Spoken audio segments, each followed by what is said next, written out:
this location. A lot of people have experienced things here, Chris. And as we're walking past it and into this long corridor, are you sensing picking up on any particular type of feeling? The first thing I'm picking up straight away is an extreme sadness.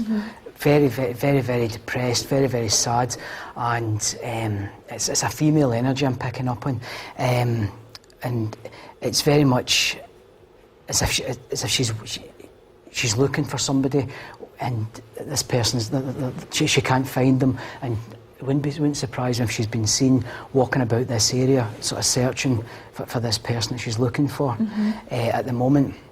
Do you have any? Are you seeing her? No, you're not seeing her. You just hearing it's the energy I'm picking up on just now. It's just her energy I'm picking up on just now. No, not at this point in time. I can't. So you're picking up on this sad energy. Why do you think she's so sad then? It's the feeling that she's putting into me. It's very much as if I'm looking for someone, as if I'm standing, I'm waiting and searching, and as if somebody should be here, but they're not here, and it's very much that feeling over and over, and I think she'll be walking about this sort of area looking for this person. So she's trapped in her own time, really? Yeah. Do you know what time period it would be? Just now I don't, but we're going back hundreds of years. Do you just want to have a quick look in this room here? Back hundreds of years, you say, yeah? Anything you sense in this particular room that's different from the other part of the house? Right. As we walked in, I seen a lady straight away who basically, as soon as she seen me, she disappeared. As soon as we walked in, this is a separate lady, totally different lady. I'll describe what this one looks like. Very high collar. This is a very upper class lady, the way she looks to me, the way she's dressed. She's got sort of reddish velvet sort of dress on. She's got the big collar and the hair, sort of big hair as well. So, but as soon as she seen me, she disappeared. So she doesn't want to communicate? Not at this point in time. She sounds like some sort of cartoon character with a big collar and the big hair. Everything's big with her. Okay. Can I ask a question about the first lady? Yes. Are you getting a colour associated with it? Is she dressed in white or black? I'm not getting any colours just now, Kieran. Just now, it's only the energy I'm picking up rather than the actual spirit herself. Okay. Now, we come into the main part of the building now, which to me is the most impressive part of this whole house.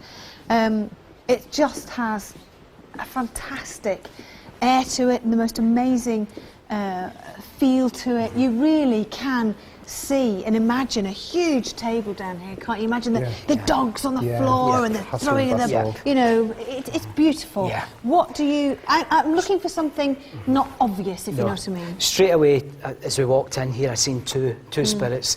These ones were communicating with me. I've got the name Thomas. This guy was dressed, he was standing over here, and he was sort of almost like shoulder pads. It was sort of the big sort of shoulders, and from down below it was like sort of tights he had on, and then sort of long shorts that he had on. Yes, he had that sort of thing on. The other thing I seen, which was quite interesting, was Thomas that I seen wasn't trying to hide. What I did see was I'm assuming he's a priest, the way he's dressed, not like a modern day priest. He's got a sort of long black sort of cloak like the sort of professors wear at universities, a hat on, and not like our priest use, it's got the wee white, but this was like a black collar like that, but round here was like a white sort of collar sticking up, and as soon as we seen this man, he ran straight away in this direction, that this guy. Okay, well, a lot of information's come through there. Now, Fred, it's really difficult for you know, somebody like yourself to take in all the information that Chris has just come out with. Are there anything interesting there that Chris has said? There's a lot of interesting stuff. As far as Thomas is concerned, there's a lot of Thomases that have been here, so we need a bit more than that. As for the Thomas with the bits, Hesketh, yeah, that's correct with Hesketh, but there's a lot of Thomases, a lot of Thomas Heskeths. The other thing is with the shoulders. One Thomas Hesketh was made a knight by Queen Mary, which was just before Elizabeth, and they were staunch Catholics even into the Elizabethan period, so that's could be one of the Thomases. The other one with the woman, there is a famous story here of a woman searching Don't for say someone. too much, yeah. But I know I'm not going to. But there is also another young girl that is not very commonly known, where the West Wing disappeared. Don't say anything else. Okay. Yeah, I know. The thing is, everybody gets so excited about Yeah. stuff, but it's really hard to sort of keep it in a little bit more. And maybe, you know, Chris or maybe the Ouija board will give us some answers that you can verify. That's a really Darren. interesting one if that comes up. Okay, brilliant. Well, we know that's what you're after. We know that you're after sort of more information from a Thomas Hesketh. Hesketh, can't even say it, Hesketh. Which one? And give us more dates, more information. Kieran, more from you. What are you? Yeah, hoping? I'm intrigued by this particular lady who's searching for something. Yes. I know the backstory. I know what area she's associated with, so I'm looking to see if we get more detail about her. Fantastic. And I've got my, as I say, I've told you about this. I've got my own feelings about this place, and I am absolutely sure that something's going to happen tonight, connected with, and I'll reveal what I think about this place later on. Okay, join us after the break when we shall be turning off all the lights in the whole of this building in an attempt to make contact with the spirits that are said to haunt this hall. Hold on to your hats.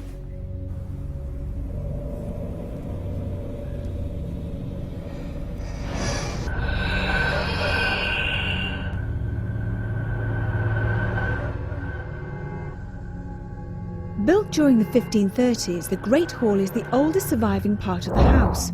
Home to a disgruntled spirit with a wounded shoulder, this injured soul has been seen close to the hidden priest hole.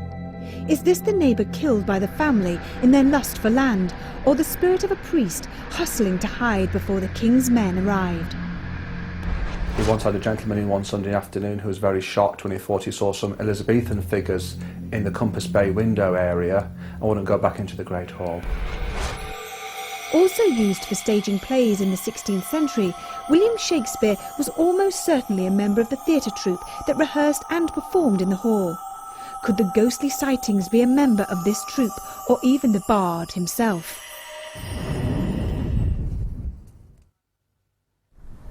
Welcome back to Most Haunted, the live series. We're here at Rufford Old Hall. Now, I don't know whether this is a good thing to say or a bad thing to say. We've turned all the lights off in this incredible location. When I say a bad thing, because I have a horrible, horrible feeling about this location. I don't know what it is. It's a beautiful place, but something is making me feel very, very uneasy, and I'm not happy about it. Something else has happened that is very, very strange. I'm holding it up in front of me. I can't show you because it's a personal, private letter. And it has been on this table, like this, since this morning. Carl was just sort of tidying up as we went and thought, oh, it could be, I don't know, we just need to get it out of shot.